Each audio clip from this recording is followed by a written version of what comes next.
सर्वजण गेले 3 दिवस या ठिकाणी या घाटावर आपले बैलगाडे घेऊन या ठिकाणी आलात। त्यांना प्रोत्साहन देणारा आलेले बैलगाडा शौकीन सर्व दर्शक, त्या निमित्ताने येणारे सर्व व्यावसायिक, ही सगळी मंडळी आज या ठिकाणी उपस्थित झाली। गेल्या 3 दिवसापासून तुम्ही आमच्या गावच्या यात्राची शोभा वाढवण्यासाठी जे जे कार्य या ठिकाणी केलेलं आहे, तुम्हा सर्वांचं मनापासून या ठिकाणी अभिनंदन करतो। कुठल्याही यात्रेला गाडे बैलाशिवाय शोभा त्या ठिकाणी येत नाही आणि ते करण्याचं काम तुम्ही सगळ्यांनी या ठिकाणी केलेलं आहे। अनेकांनी आपली गाडा बैल घेऊन या ठिकाणी आले।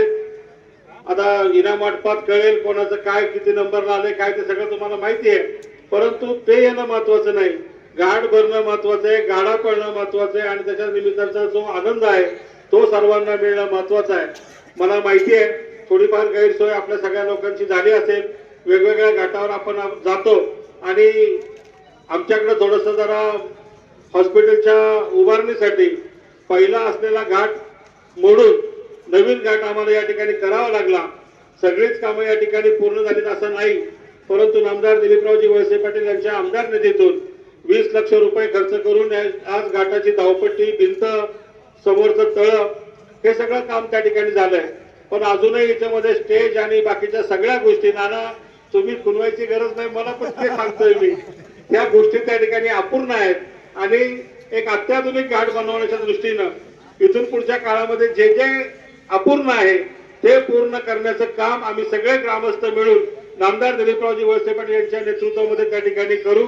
त्या ठिकाणी लागणारे निधी असेल, मग ते ग्रामस्थ असतील, साहेब असेल, या सगळ्यांच्या माध्यमातून निधीतून ही पुढची व्यवस्था देखील नाना लवकरात लवकर पूर्ण करण्याचा प्रयत्न आमच्या सगळ्या ग्रामस्थांचा राहील, जेणेकरून पुढच्या वर्षी तुम्हाला याच्यापेक्षा जास्त आनंद या घाटामध्ये येताना त्या ठिकाणी निश्चित होणार आहे। त्याचा खात्री मी तुम्हाला या निमित्ताने देतो आणि त्याची काळजी आम्ही नेहमी या ठिकाणी घेऊ। मी आज अधिक सर्वांचा वेळ घेणार नाही, मला माहिती आहे फायनलचे गाडे आपल्याला बघायचे, त्यामुळे अधिक आपल्या सर्वांचा वेळ घेत नाही। मी माझ्यासोबत आलेल्या पंचायत समितीच्या उमेदवार सौभाग्यवती सुनंदाताई निवृत्त शेठ ढोबळे यांच्याही वतीनं, त्याचप्रमाणे माझ्यासोबत आलेल्या सर्व मान्यवरांच्या वतीनं, सर्व कार्यकर्त्यांच्या वतीनं आणि नामदार दिलीपरावजी वळसे पाटील आणि कुटुंबाच्या वतीनं, त्याचप्रमाणे ग्रामस्थांच्या वतीनं तुम्हा सर्वांचं मनापासून स्वागत करतो, अभिनंदन करतो।